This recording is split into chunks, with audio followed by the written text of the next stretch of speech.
Hey everybody, this is my 20-gallon open-topped office tank, and if you'll look off to the left right near the filter, you'll see the fish hanging on the glass.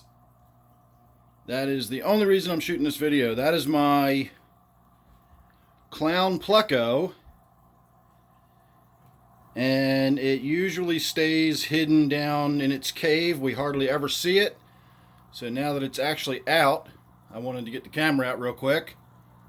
Try to get a decent look at it. I'm really surprised it's just sitting there on the glass. Normally if it is out, and I do see it occasionally, but pretty much the moment the lights come on and I start walking around the room, even before the actual tank light comes on, just when I come into the room in the morning, I will see it dash back into its cave, and that's the last I see of it for the day. The only way I really know it's alive, other than its occasional appearances, is the fact that the tank stays nice and clean. I know it's in there doing its job. Very similar to a rubber lip as far as behavior. As far as I understand it, even the tank conditions, its feeding needs, all of that is pretty much the same as a rubber lip Pleco. It just has a slightly different paint job.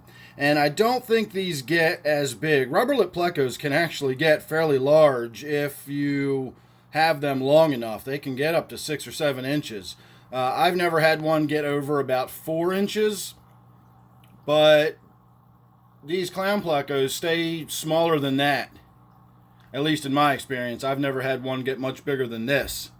So the Clown Plecos are really good for smaller tanks if you want an off-wax grazer. You know, a fish that doesn't just eat algae the way like a guppy would eat algae, but one that actually scrapes the glass.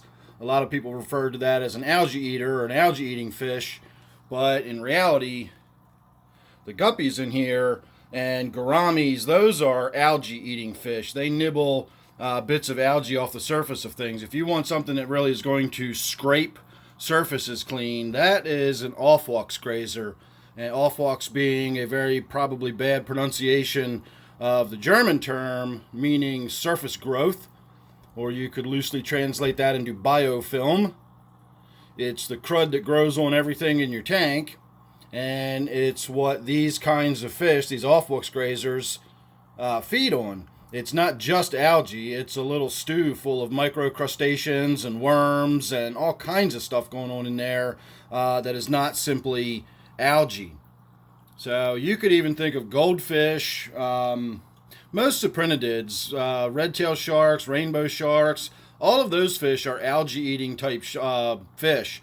Even goldfish will actually eat waterborne algae. Goldfish will grow fat swimming around in green water.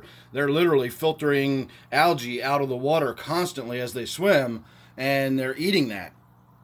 So that is a different, description than what people typically think about when they say an algae eater. They typically think of this kind of fish that latches onto surface and scrapes.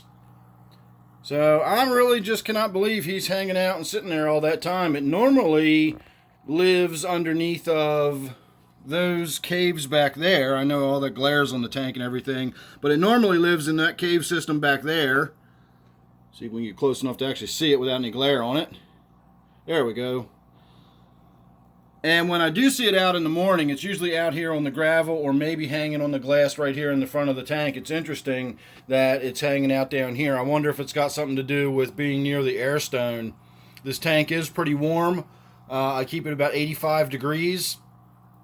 And I keep the air stone in there because of that. Once you get up above about 83 degrees, you have a fair amount of difficulty holding oxygen in the water.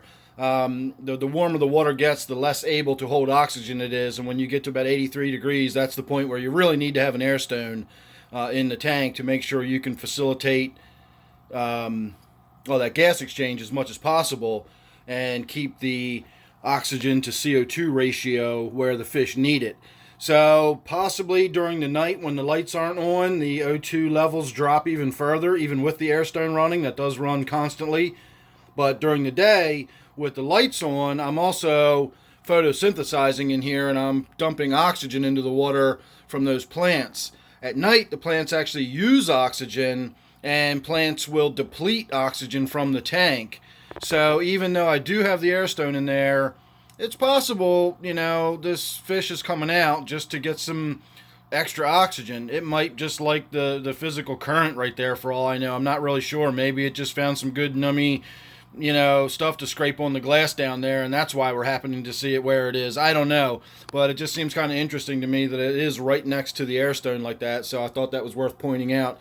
I also just topped off the tank yesterday, being that it's open topped, being that I basically have this huge plant right there, which is more or less a water pump that pumps water up out of the tank, and I'm running it at 85 degrees, so I get a lot of evaporation. It only takes a few days for me to be an inch or two low from the top of the water line there. So last night I actually put 2 big jugs of water in there. It was about 2 inches low. I mean, I had a waterfall coming out of my filter right there. So I don't know if that's got anything to do with it or not, but I did just top the tank off last night, and then suddenly this morning we see this Clown Pleco right there.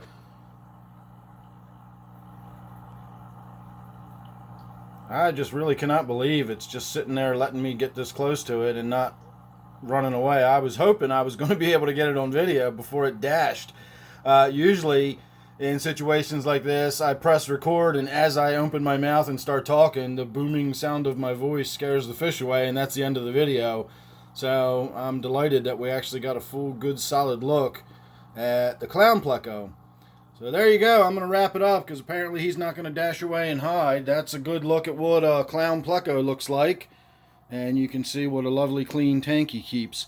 So thanks for watching. Make sure you subscribe. Don't forget this one is my 20-gallon open-topped office tank. I'll see you real soon in the next one.